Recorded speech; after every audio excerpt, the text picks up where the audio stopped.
Je vais demander à Arnaud Montebourg, ministre du Redressement productif, de venir me rejoindre sur scène.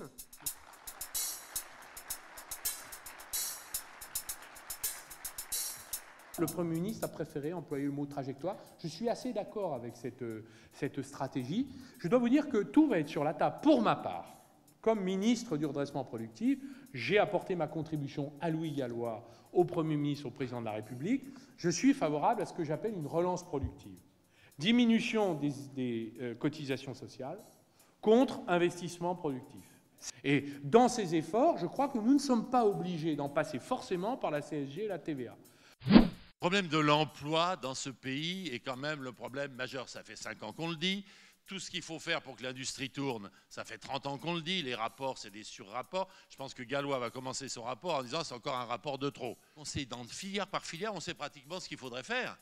Mais il faut quelques décisions politiques. Pour ça, il faut de l'audace et du courage. Et l'audace et le courage, ce n'est pas seulement chez les politiques, mais ça devrait être chez les patrons. Or, on est en train d'utiliser les recettes anciennes qui consistent à dire je vais augmenter ma marge et je vais augmenter ma valeur ajoutée pour payer plus de dividendes et pour ça je fous des mecs dehors et je ferme des usines. C'est un machin ça, on entendait ça il y a 40 ans, 50 ans.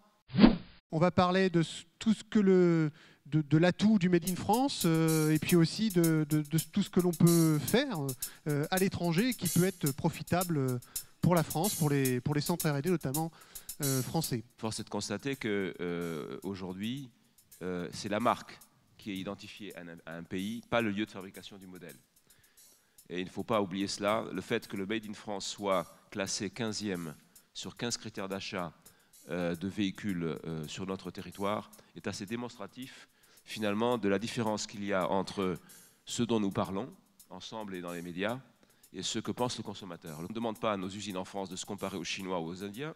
On demande à nos usines en France d'être au moins aussi performantes que 2 benchmarks que nous avons au sein de l'Alliance Renault-Nissan, qui sont l'usine Nissan de Sunderland en Angleterre et l'usine Renault de Palencia en Espagne. À l'intérieur de la nébuleuse du manufacturing de Renault, les usines françaises sont parmi les plus mauvaises.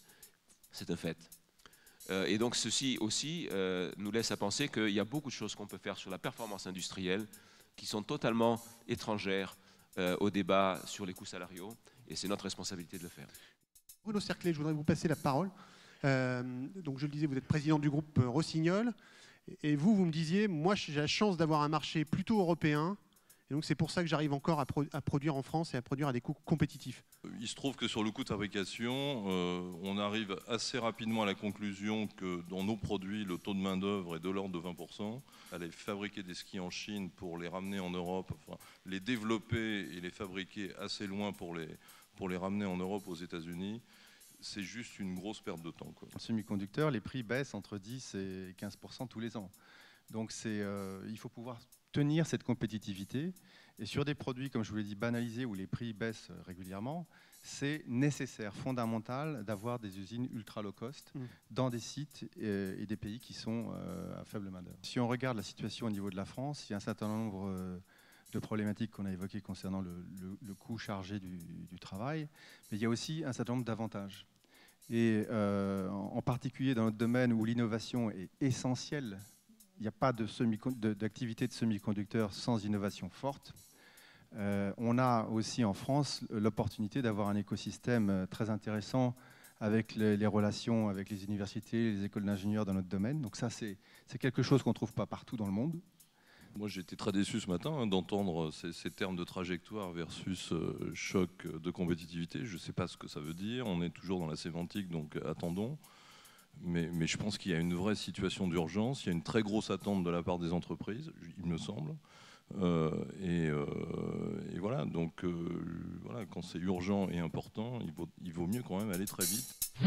Si 90% de notre business était dans le matériel, la véritable industrie, au sens d'Arnaud Montebourg, il y a 10 ans, aujourd'hui 80% de notre business est dans l'immatériel. Est-ce que nous y voyons plus de valeur? Oui. Est-ce que nous y voyons autant d'emplois? Pratiquement autant en termes de valeur ajoutée, en termes de masse salariale, pratiquement autant. Et franchement, ça crée autour de nous un écosystème encore plus étoffé de petites et moyennes entreprises qui nous aident, de partenaires commerciaux qui nous aident.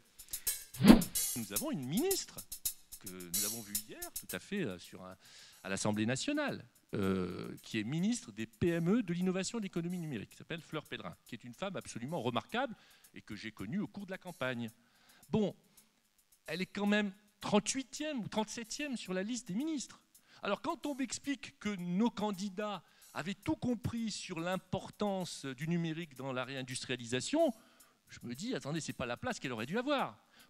D'ailleurs, je n'étais pas pour un ministre de l'économie numérique. Hein, ça paraît complètement contradictoire, mais je disais que je ne comprends pas. On devrait avoir, à côté de chaque ministre, pour toutes les décisions qui sont prises, un regard numérique.